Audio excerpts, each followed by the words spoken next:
The clock struck midnight, and the grand halls of the Evermore Art Gallery were plunged into an eerie silence.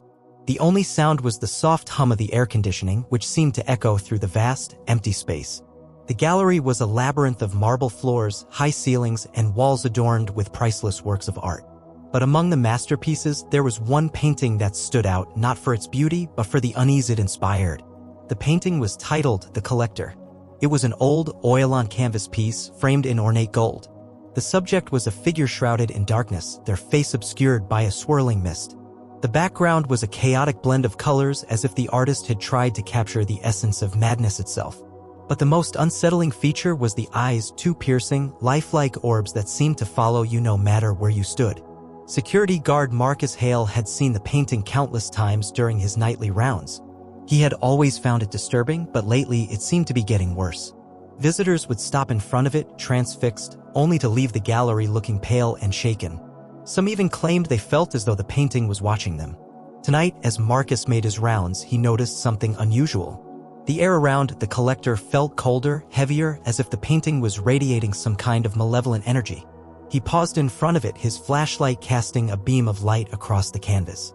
For a moment, he thought he saw the mist in the painting shift as if it were alive. Get a grip, Marcus, he muttered to himself, shaking off the feeling.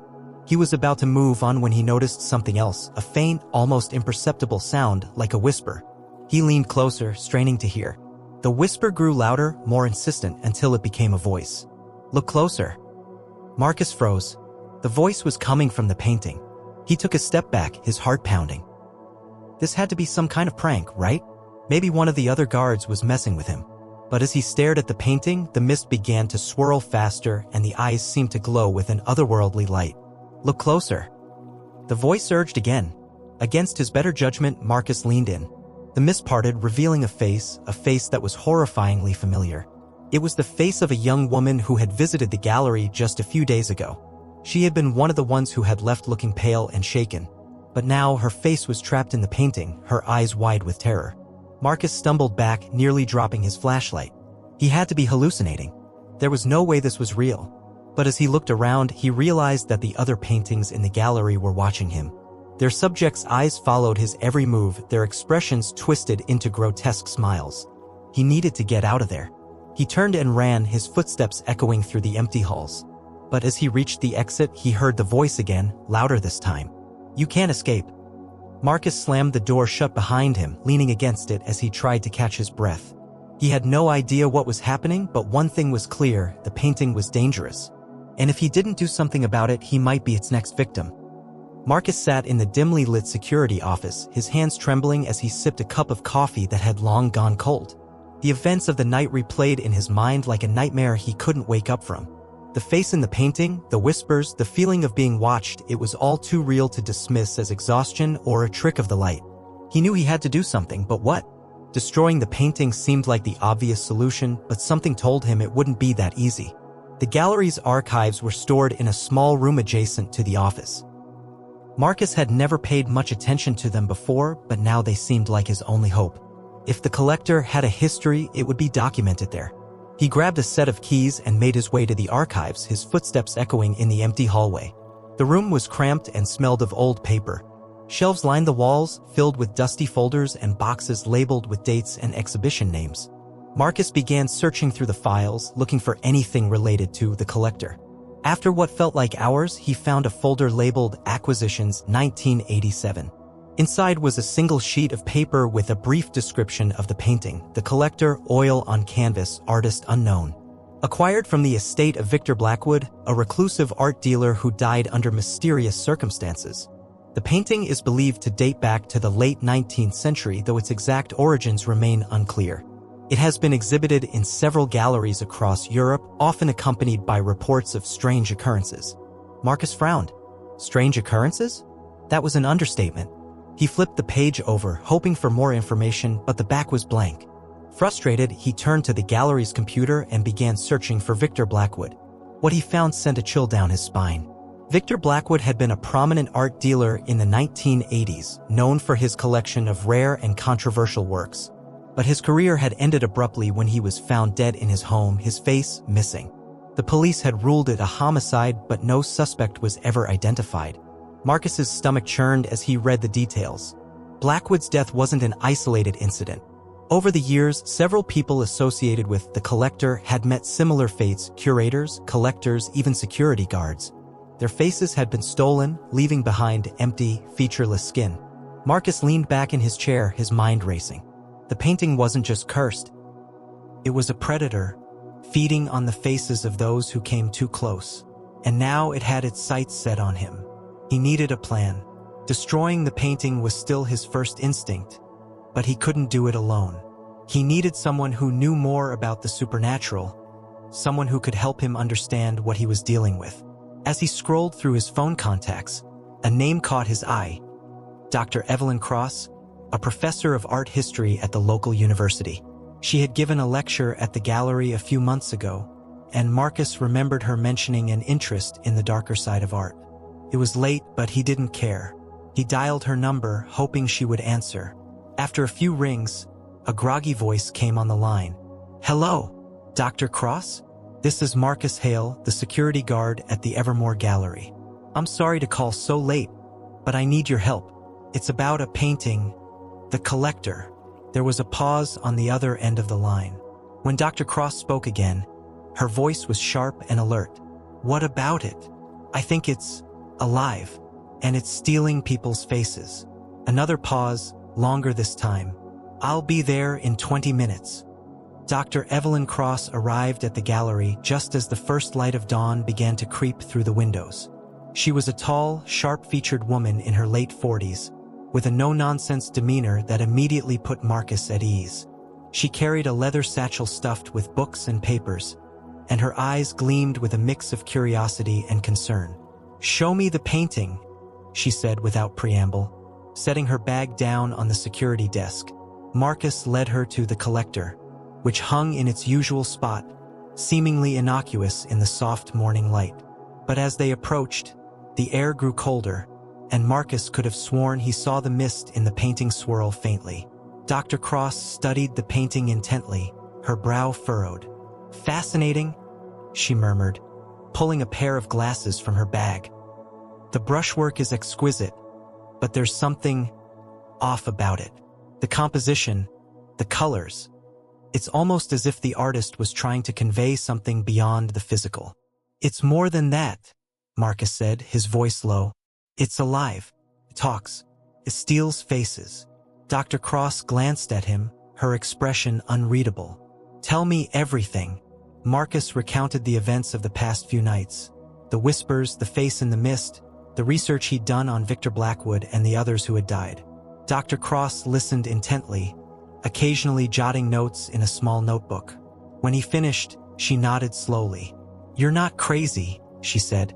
"This painting has a history, and it's not a pleasant one. I've come across references to it in my research, though I never thought I'd see it in person. It's said to be the work of a 19th century artist named Alaric Voss, a man who was obsessed with capturing the human soul on canvas." "The human soul?" Marcus repeated, his stomach twisting. "Yes, Voss believed that the face was the window to the soul, and he sought to create a masterpiece that would encapsulate the essence of humanity. But his methods were unconventional. He used dark rituals to imbue his paintings with a kind of sentience, a hunger for the faces of the living. The Collector was his magnum opus, but it was never completed. Voss disappeared before he could finish it, and the painting was lost until now." Marcus stared at the painting, a sense of dread settling over him. "So it's not just stealing faces. It's collecting them to complete itself." "Exactly," Dr. Cross said. "And if it's active again, it means it's close to achieving its goal. Once it has enough faces, it will become something far more dangerous. A portal, perhaps, or a vessel for something ancient and malevolent." "We have to destroy it," Marcus said firmly. Dr. Cross shook her head. "It's not that simple. The painting is protected by the same dark magic that gives it life. If we try to destroy it without understanding how it works, we could make things worse." "Then what do we do?" Marcus asked, frustration creeping into his voice. "We need to learn more about Voss and his rituals," Dr. Cross said.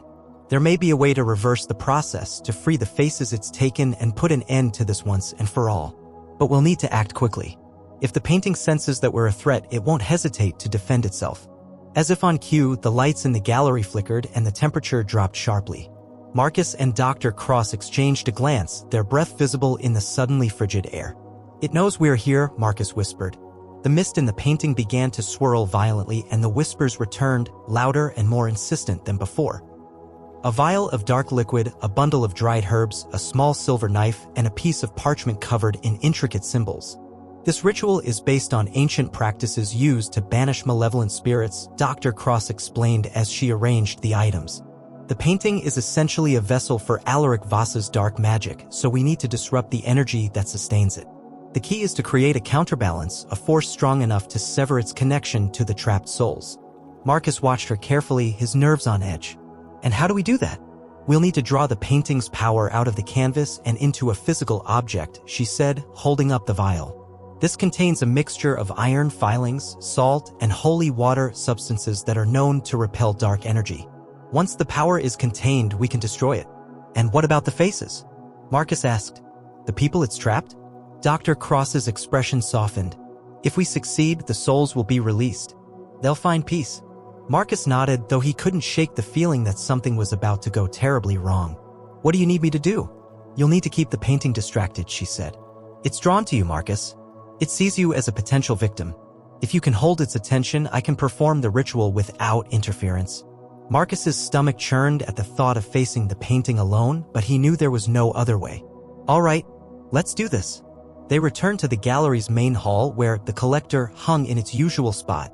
The painting seemed almost expectant, as if it knew what was coming. The mist swirled lazily, and the eyes of the trapped faces followed Marcus as he approached. "Remember," Dr. Cross whispered, "keep your focus. Don't let it inside your mind." Marcus took a deep breath and stepped closer to the painting. The whispers began almost immediately, soft and insidious, like a snake coiling around his thoughts. "You don't have to do this." One voice murmured, "Join us." Another urged, "We can be together." Marcus clenched his fists, forcing himself to stay grounded. "I'm not afraid of you," he said, his voice steady despite the fear gnawing at his insides. Behind him, Dr. Cross began the ritual.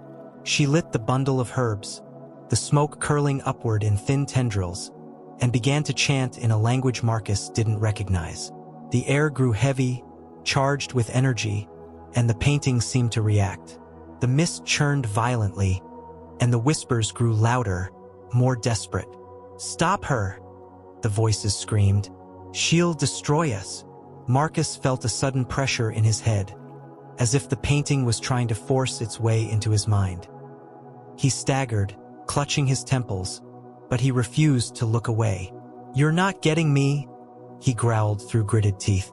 Dr. Cross's chanting grew louder, her voice cutting through the cacophony of whispers. She dipped the silver knife into the vial and began to trace the symbols from the parchment onto the floor around the painting.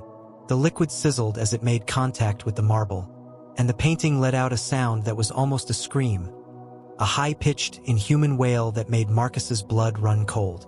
The mist surged outward, tendrils of darkness reaching for Dr. Cross. Marcus lunged forward, placing himself between her and the painting. The tendrils recoiled, as if repelled by his presence, but the pressure in his head intensified.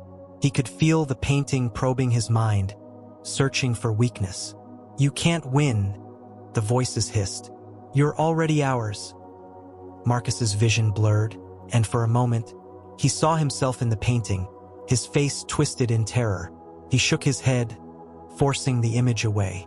"No," he said firmly, "I'm not yours, and I never will be." Dr. Cross completed the final symbol and raised the vial high.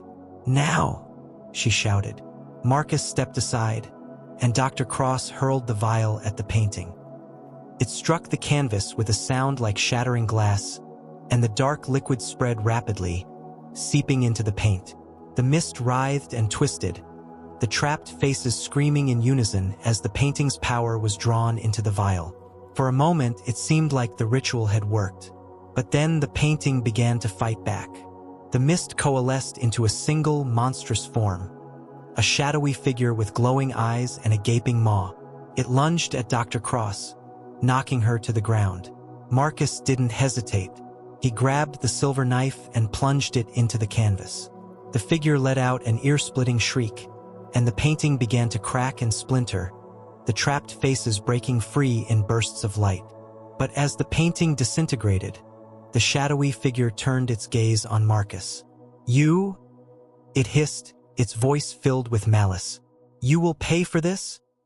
Before Marcus could react, the figure surged forward, engulfing him in darkness.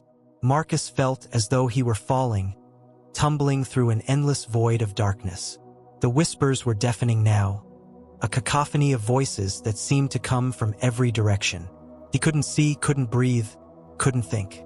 The shadowy figure had him in its grasp, and it was pulling him deeper into its realm. "You thought you could destroy me?" the figure hissed, its voice echoing in Marcus's mind. "I am more than a painting. I am a force, a hunger that cannot be sated. And now you will become part of me." Marcus struggled against the darkness, but it was like trying to fight quicksand. The more he resisted, the tighter the grip became. He could feel the figure's presence in his mind, probing his memories, his fears, his regrets. It was searching for something, a weakness, a crack in his resolve. But Marcus wasn't ready to give up. He focused on the faces he had seen in the painting, the people who had been trapped, their expressions filled with terror and despair. He thought of Dr. Cross, who had risked everything to help him. He thought of the gallery, of the countless lives that would be in danger if the painting's power wasn't stopped. "You're not taking me," Marcus growled, his voice trembling but defiant. "I won't let you." The figure laughed, a cold, mocking sound. "Brave words, but bravery means nothing here. You are mine." Meanwhile, in the gallery, Dr. Cross struggled to her feet, her head spinning from the force of the shadow's attack. The painting was gone, reduced to a pile of ash and splintered wood, but Marcus was nowhere to be seen.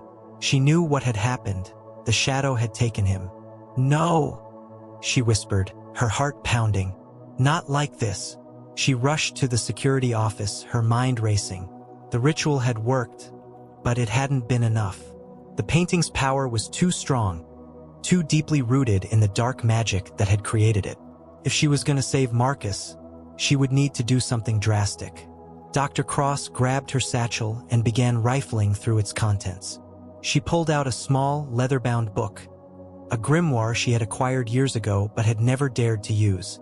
It contained rituals and incantations far more dangerous than the one she had just attempted, but she had no other choice. She flipped through the pages, her hands shaking, until she found what she was looking for. A ritual of banishment, one that required a sacrifice. The instructions were clear. To banish a powerful entity, one must offer something of equal value in return. Dr. Cross hesitated. The cost was high, but she couldn't let Marcus become another victim. She took a deep breath and began to prepare. Back in the void, Marcus was losing ground. The shadow's presence was overwhelming, its tendrils wrapping around his mind, his soul. He could feel himself fading, his sense of self slipping away. But then, a voice cut through the darkness. A voice that wasn't part of the whispers. "Marcus, hold on." It was Dr. Cross. Her voice was faint, as if coming from a great distance, but it was enough to anchor him.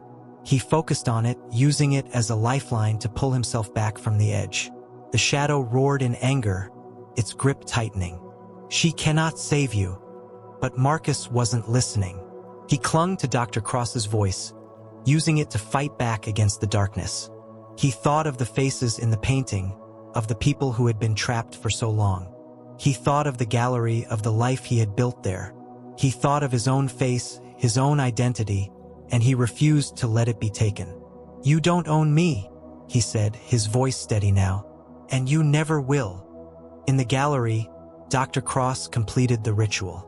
She held the grimoire in one hand and a small, silver pendant in the other, a family heirloom that had been passed down for generations. It was the only thing of value she had left, and she offered it willingly. "By the power of light and shadow, by the balance of life and death, I banish you," she intoned, her voice ringing with authority. Return to the void from whence you came, and take your darkness with you. The pendant began to glow, its light piercing the shadows that had gathered in the room.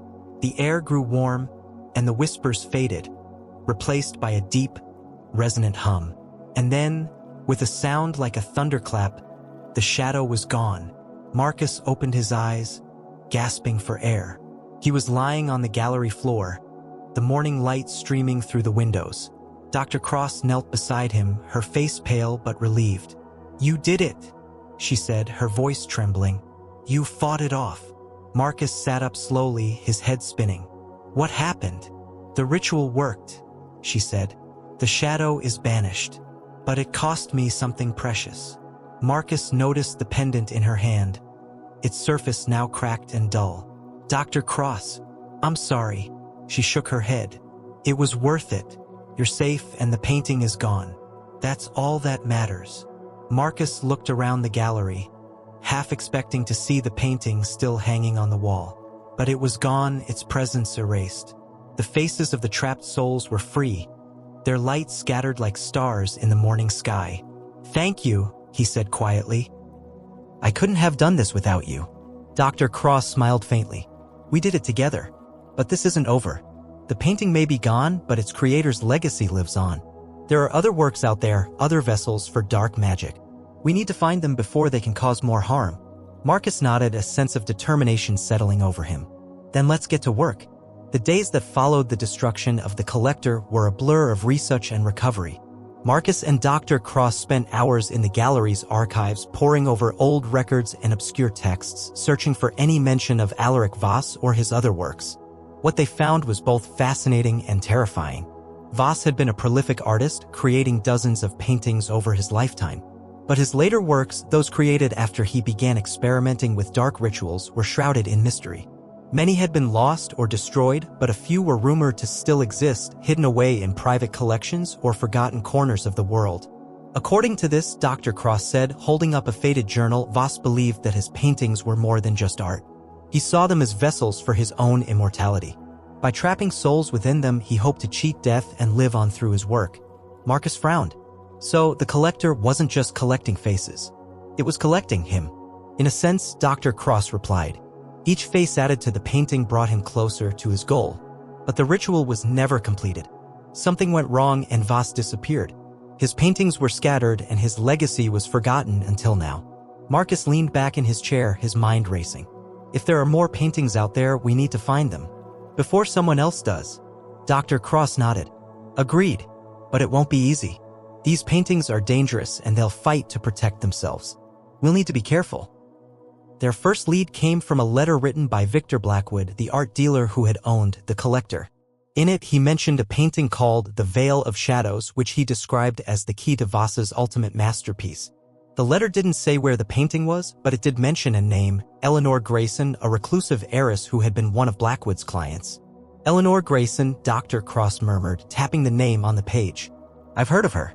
She was a collector of rare and unusual art.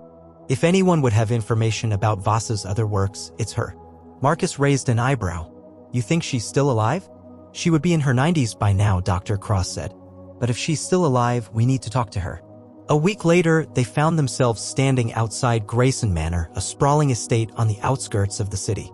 The house was imposing, its Gothic architecture giving it an air of foreboding. As they approached the front door, Marcus couldn't shake the feeling that they were being watched. The door creaked open before they could knock, revealing a frail, elderly woman with sharp eyes and a steely demeanor. She studied them for a moment before speaking. I've been expecting you, she said, her voice thin but firm. Come in. Marcus and Dr. Cross exchanged a glance before following her inside.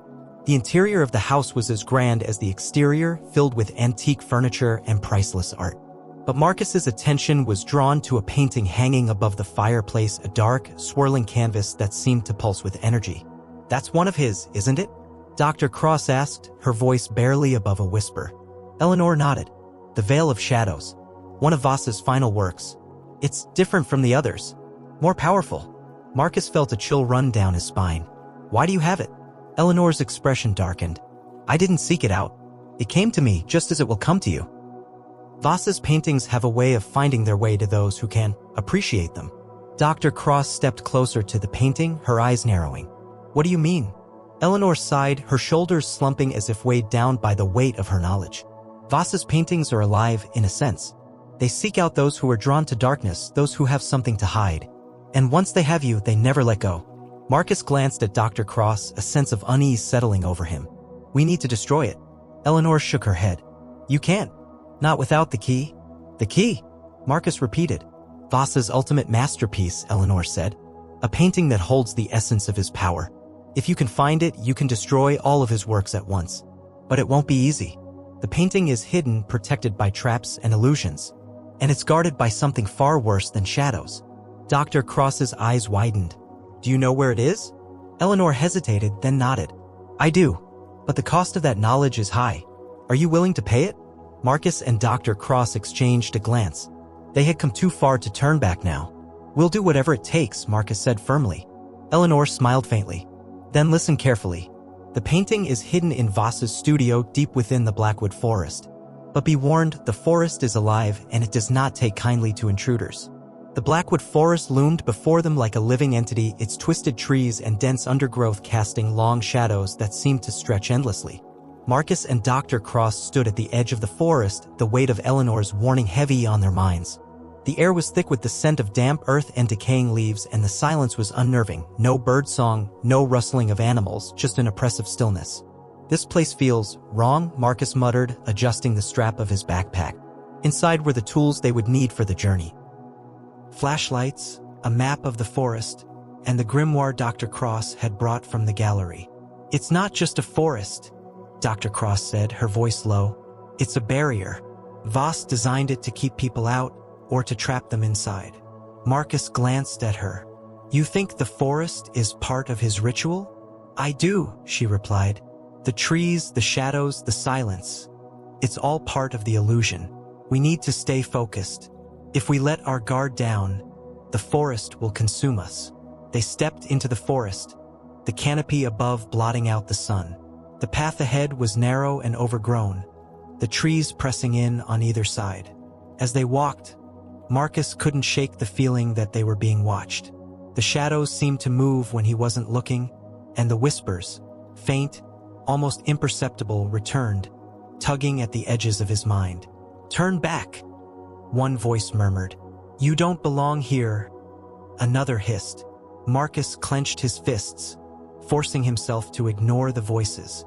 How much farther? He asked, his voice tight. Dr. Cross consulted the map. According to this, the studio should be at the center of the forest. But the map isn't entirely reliable. The forest has a way of shifting. As if to prove her point, the path ahead suddenly split into three. Marcus stared at the forks, his heart sinking. Which way do we go? Dr. Cross hesitated, then pointed to the left. This way, but stay close. If we get separated, we may never find each other again. They pressed on, the forest growing darker and more oppressive with every step. The whispers grew louder, more insistent, and Marcus could feel the forest's influence creeping into his mind. He thought of the faces in The Collector, of the people who had been trapped for so long. He thought of Dr. Cross, who had risked everything to help him. And he thought of his own face, his own identity, and he refused to let it be taken. We're close, Dr. Cross said suddenly, her voice cutting through the haze. I can feel it. They emerged into a clearing, and there it was, Voss's studio. The building was small and crumbling, its wooden walls warped and blackened with age. The windows were shattered and the door hung crookedly on its hinges. But what caught Marcus's attention was the painting hanging above the door, a massive, swirling canvas that seemed to pulse with dark energy. The Heart of Darkness, Dr. Cross whispered. Voss's ultimate masterpiece. Marcus felt a chill run down his spine. The painting was alive, its colors shifting and swirling like a storm. The eyes of the trapped faces stared out at him, their expressions filled with despair. We need to destroy it, Marcus said, his voice steady despite the fear gnawing at his insides. Dr. Cross nodded. But we'll need to be careful. The painting will fight back. They approached the studio cautiously, the air growing colder with every step. As they reached the door, the whispers returned, louder and more desperate than before. You can't win, the voices hissed. You're already ours, Marcus ignored them, pushing the door open. The interior of the studio was dark and cluttered, filled with canvases and brushes and jars of paint. But the centerpiece was the painting, a massive, swirling canvas that seemed to dominate the room. Dr. Cross set her bag down and began to prepare the ritual. She lit a bundle of herbs, the smoke curling upward in thin tendrils, and began to chant in a language Marcus didn't recognize. The air grew heavy, charged with energy, and the painting seemed to react. The mist churned violently, and the whispers grew louder, more desperate. "Stop her," the voices screamed. "She'll destroy us." Marcus felt a sudden pressure in his head, as if the painting was trying to force its way into his mind. He staggered, clutching his temples, but he refused to look away. "You're not getting me," he growled through gritted teeth. Dr. Cross's chanting grew louder, her voice cutting through the cacophony of whispers. She dipped the silver knife into the vial and began to trace the symbols from the parchment onto the floor around the painting. The liquid sizzled as it made contact with the wood, and the painting let out a sound that was almost a scream, a high-pitched, inhuman wail that made Marcus's blood run cold. The mist surged outward, tendrils of darkness reaching for Dr. Cross. Marcus lunged forward, placing himself between her and the painting. The tendrils recoiled, as if repelled by his presence, but the pressure in his head intensified. He could feel the painting probing his mind, searching for weakness. "You can't win," the voices hissed. "You're already ours." Marcus's vision blurred, and for a moment, he saw himself in the painting, his face twisted in terror. He shook his head, forcing the image away. "No," he said firmly, "I'm not yours, and I never will be." Dr. Cross completed the final symbol and raised the vial high. The darkness was absolute, a suffocating void that pressed in on Marcus from all sides. The shadowy figure loomed before him, its glowing eyes filled with malice. Marcus could feel its presence in his mind, probing his thoughts, his memories, his fears. It was searching for something, a weakness, a crack in his resolve. "You cannot win," the figure hissed, its voice echoing in Marcus's mind. "You are mine." But Marcus wasn't ready to give up. He thought of the faces he had seen in the painting, the people who had been trapped, their expressions filled with terror and despair. He thought of Dr. Cross, who had risked everything to help him. And he thought of his own face, his own identity, and he refused to let it be taken. "You're wrong," Marcus said, his voice steady despite the fear gnawing at his insides. "I'm not yours, and I never will be." The figure roared in anger, its form shifting and writhing like smoke. "You cannot defy me." But Marcus stood his ground, his resolve hardening. He focused on the light, the faint, flickering light that had broken free when the painting was destroyed. It was the light of the trapped souls, the light of hope. And it was growing stronger. In the studio, Dr. Cross struggled to her feet, her head spinning from the force of the shadow's attack. The painting was gone, reduced to a pile of ash and splintered wood, but Marcus was nowhere to be seen. She knew what had happened, the shadow had taken him. "No," she whispered, her heart pounding. "Not like this." She rushed to Marcus's side, her hands trembling as she placed them on his shoulders. His eyes were closed, his body rigid, as if locked in a battle she couldn't see. "Marcus, listen to me," she said, her voice firm. "You're stronger than this. You can fight it. You have to fight it." In the void, Marcus heard Dr. Cross's voice, faint but clear. It was a lifeline, a beacon of light in the darkness. He clung to it, using it to anchor himself as he faced the shadow. "You don't own me," he said again, his voice growing stronger. "And you never will." The light around him grew brighter, the trapped souls breaking free one by one. Their faces filled the void, their expressions no longer filled with despair but with hope. They joined Marcus, their light pushing back against the shadow. The figure screamed in rage, its form beginning to dissolve. "No, this cannot be." But it was too late. The light was too strong. With a final, ear-splitting shriek, the shadow was consumed, its darkness scattered like ash in the wind. Marcus opened his eyes, gasping for air. He was lying on the floor of the studio, the morning light streaming through the broken windows. Dr. Cross knelt beside him, her face pale but relieved. "You did it," she said, her voice trembling. "You fought it off." Marcus sat up slowly, his head spinning. "What happened?" "The painting is gone," Dr. Cross said. "The shadow is banished, and the souls are free." Marcus looked around the studio, half expecting to see the painting still hanging on the wall. But it was gone, its presence erased. The faces of the trapped souls were free, their light scattered like stars in the morning sky. "Thank you," he said quietly. "I couldn't have done this without you."